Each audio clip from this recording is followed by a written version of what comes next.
Thank you very much indeed, Count Corla. Acquaintances Glass will be supporting the nomination of Micheál Martin for Taoiseach today.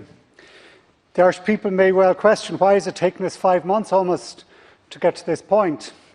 And I think we should first of all give them reassurance that most of the months of that period was actually where we stepped back collectively, I think, as a Parliament to support the caretaker government in the management of this unique health crisis that we faced.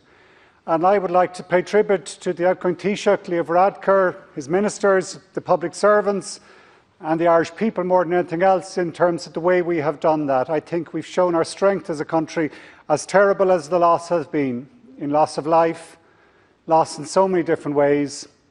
We see in the rest of the world where it continues to flare and we have to prepare for that possible return here. But we have as a country, I think, come together and taken a lot of the steps that were needed to minimise that terrible loss that has taken hold. We now have a critical job to do as a Parliament to help our country in the next phase of managing this crisis, which is the economic recovery, because the loss of economic activity has been beyond compare.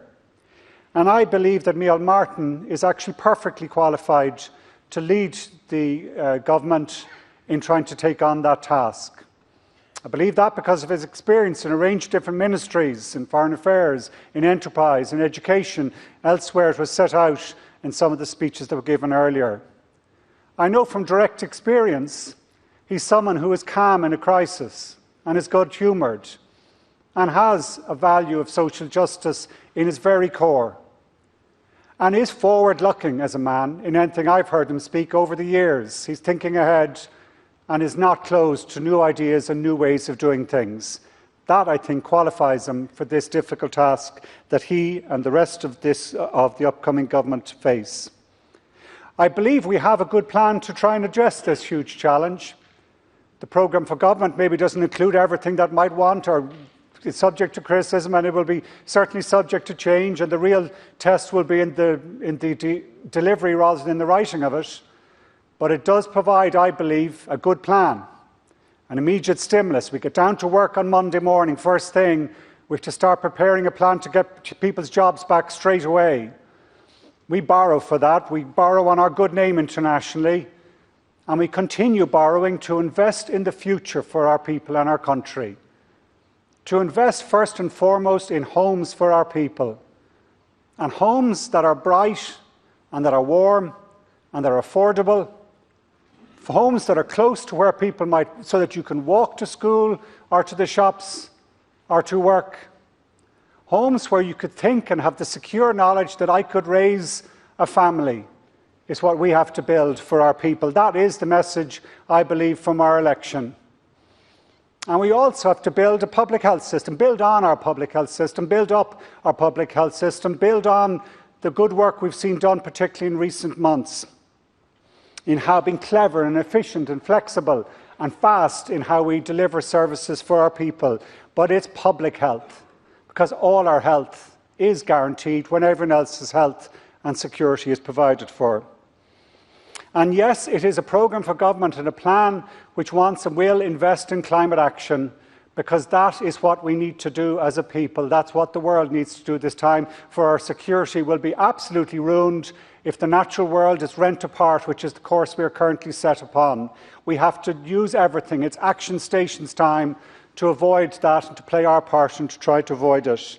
And also here at home to restore nature, restore our local environment, because that we are connected to nature. We're not separate to it, just as we are connected to each other.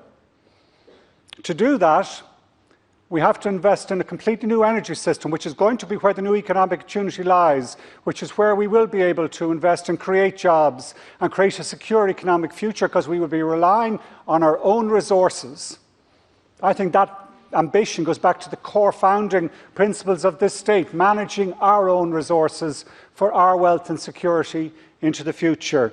And the energy system that we're going to create in this low-carbon world will do exactly that. It means changing completely how we run our agricultural system and our forestry and our fisheries. How we look after our land is going to be central to meeting the challenge that we face. And that will create an opportunity for young Irish families to actually play the frontline role in protecting nature in our own homes. That is going to be something that this next government has to set us upon. And more than anything else, it needs a new economy. It'll be a circular economy which will be hyper efficient and very productive and using new digital systems in really clever, innovative ways, which are ethically founded around us owning the data. But this is a constitutional democratic republic. It's not a corporation. It's the people who are sovereign. And if we can create an economy ethically based on that principle, then we will thrive. It has to be innovative, as I said. And more than anything else, it has to recognise that there's a change in economics coming, that the old thinking that the market knows best, it's all about the money, it's all about economic growth, is actually outdated now. Increasingly, economics is changing, this new donut economics, looking at both social protection, environmental protection as core measures of success, but also measuring success on the quality of our lives, on our well-being, on our health, our mental health. Let that be the test and the measure of progress for this government as it sets out on its course. And we are at a time of change in the world. It's a difficult time. It's a time where technology is changing so fast it's hard to keep up. It's a time where the global order seems to be torn apart, where the great power blocks of old are again threatening each other, of uncertainty to our east and to our west, where the political system is full of division and derision, something we seek to avoid.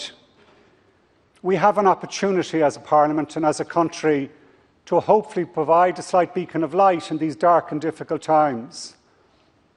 We do that when we stand up for the people, the smaller nations of this world. We do that when we stand up for the rights of those in Palestine.